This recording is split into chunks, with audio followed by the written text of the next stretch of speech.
Quem poderia imaginar que um tiro no estômago seria o responsável pelo início dos estudos científicos do sistema digestório? E esses estudos, eles começaram com uma história muito peculiar. Olha só o que aconteceu. Em 1822, um jovem caçador chamado Alexis Martin, ele conseguiu por um milagre escapar da morte, quando uma espingarda disparou e rasgou o peito dele, deixando um buraco na parede do estômago.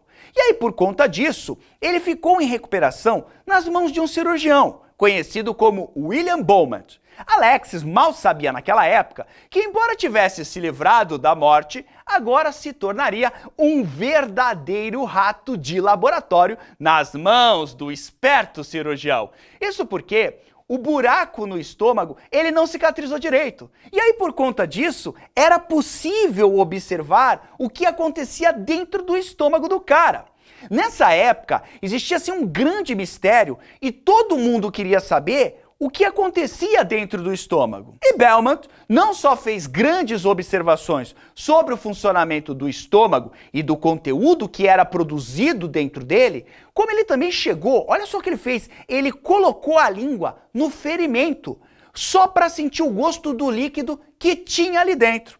Os estudos eles só foram interrompidos porque o pobre do Alexis, uma hora ele cansou de ser cobaia e literalmente fugiu das garras do cirurgião maluco. De qualquer forma, Mr. Beaumont já tinha feito grandes descobertas que foram publicadas em um livro que revolucionou o entendimento dos processos digestivos. O sistema digestório, ele também é conhecido como sistema gastrointestinal. E o seu estudo é extremamente importante porque, atualmente, as doenças gastrointestinais, elas correspondem a 10% do dinheiro gasto com medicamentos.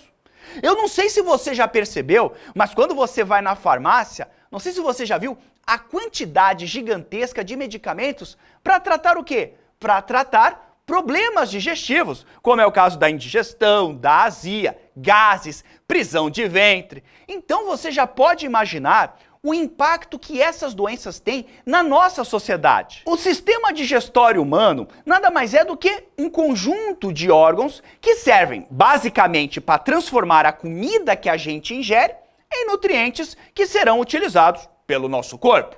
E para levar carboidratos, proteínas, gorduras, vitaminas, água e sais minerais do ambiente externo para dentro do nosso organismo, o sistema digestório ele vai usar 4 processos básicos que são a digestão, a secreção, a motilidade e a absorção. Bora então agora entender o que são esses 4 processos básicos. A digestão, ela nada mais é do que o processo de quebra química e mecânica dos alimentos em estruturas menores que podem ser levadas para dentro das células. Porque você assim, ó, por exemplo, você não tem como colocar um grão de arroz dentro de uma célula. E por isso que a gente precisa do sistema digestório, para poder reduzir esse arroz em moléculas bem pequenininhas que podem ser utilizadas pelas nossas células. Então, na digestão, a gente vai transformar as moléculas grandes, que são chamadas de macromoléculas, em micromoléculas, que são as moléculas microscópicas. Então, dessa forma, as macromoléculas, como é o caso dos carboidratos, das proteínas e também das gorduras, elas serão, através da digestão, transformadas em micromoléculas, como é o caso da glicose, dos aminoácidos, dos ácidos graxos e também do glicerol. Outro processo básico para digerir o alimento que o nosso organismo utiliza é a secreção, que é a liberação de substâncias que irão atuar na quebra do alimento e que são fabricadas pelas células epiteliais dos órgãos do aparelho digestório. O outro processo que a gente tem para conseguir digerir um alimento é a motilidade. Ai, chupi-chupão, o que é motilidade? Motilidade são os movimentos que o aparelho digestório faz e que permitem a mistura e a movimentação do alimento que está sendo digerido. E essa motilidade, ou seja, essa movimentação do sistema digestório, ela é feita através das contrações musculares. E o último processo que nós temos dentro desses processos para digerir um alimento é a absorção. A absorção nada mais é do que o movimento de substâncias que estão dentro do sistema digestório para fora dele, caindo na circulação sanguínea e sendo distribuídas por todo o nosso corpo. A digestão nos seres humanos, ela é totalmente extracelular, ou seja, ela acontece fora das células.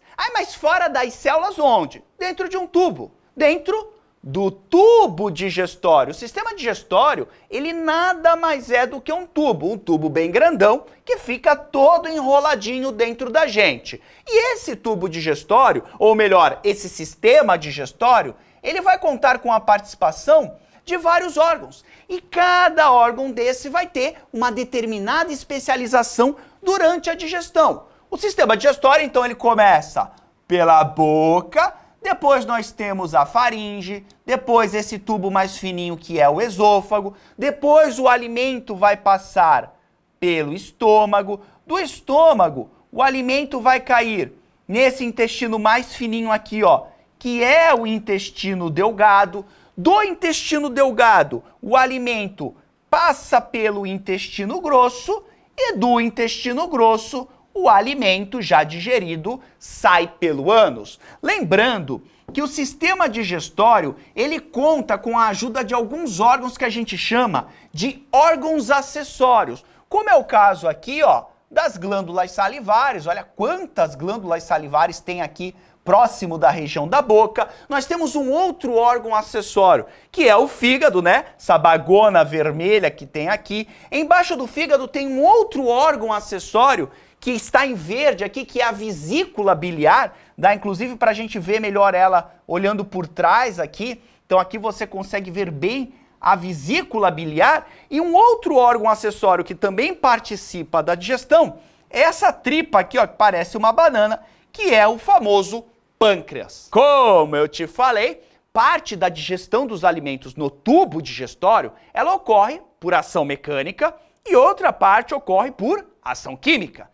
A digestão mecânica, ela é aquela que envolve processos físicos para modificação do alimento, como acontece, por exemplo, na mastigação. Já a digestão química é aquela que envolve modificações, adivinha, modificações químicas no alimento. E isso vai ser feito com a ajuda, olha só, guarda isso, com a ajuda das enzimas digestivas. Essas enzimas, elas atuam quebrando as ligações químicas das macromoléculas por meio da hidrólise. A hidrólise, que é uma reação que vai adicionar uma molécula de água entre as ligações e aí ela quebra essas ligações químicas. Então, essas enzimas, elas quebram, por exemplo, as ligações peptídicas entre os aminoácidos que formam uma proteína. Fazendo o quê? Adicionando água nessas ligações. E é exatamente por isso que a digestão, ela é um processo lento. Ela tem que ser lenta para justamente permitir que essas enzimas, elas possam atuar no alimento com calma. E também para que haja tempo para que a absorção dos nutrientes possa acontecer tranquilamente. É importante que você lembre que as enzimas, elas são proteínas. E as proteínas dentro das células, principalmente as proteínas que serão secretadas pelas células, elas são produzidas numa organela que é o retículo endoplasmático rugoso, que é essa estrutura aqui próxima do núcleo. Lembre-se que o retículo endoplasmático rugoso, ele é cheio de ribossomos. Então, as enzimas são produzidas aqui e aí depois elas são enviadas por essas bolsas até o aparelho de Golgi. Aqui no aparelho de Golgi, que é esse conjunto de sacos achatados, as enzimas serão aperfeiçoadas e serão novamente empacotadas em vesículas, que a gente chama, ó, de vesícula de secreção. E depois essas vesículas vão se prender aqui na membrana plasmática da célula e serão eliminadas para o meio externo, um processo que a gente chama de exocitose. Todo órgão, isso acontece muito nos órgãos do sistema digestório, então todo órgão que tem função secretora, ele vai ter nele células com bastante retículo endoplasmático rugoso e com bastante aparelho de Golgi. Isso é típico de órgão secretor, isso é célula típica de órgão secretor. Tome muito cuidado com isso. Maravilha! Então nessa videoaula você aprendeu que o nosso corpo ele transforma as macromoléculas do alimento em micromoléculas através de 4 processos básicos, que são a digestão, a secreção, a motilidade e a absorção. Você também aprendeu que existem 2 tipos de digestão nos seres humanos. A mecânica, que envolve processos físicos, e a química, que envolve a ação de enzimas para modificação do alimento. Agora que você entendeu os processos básicos da digestão, chegou a hora da gente ver como é que cada órgão do sistema digestório vai atuar nessa digestão do alimento. Só que isso é assunto para a próxima videoaula. No mais, desnecessário dizer que foi um grande prazer estar aqui com você. Um grande abraço. Tchau!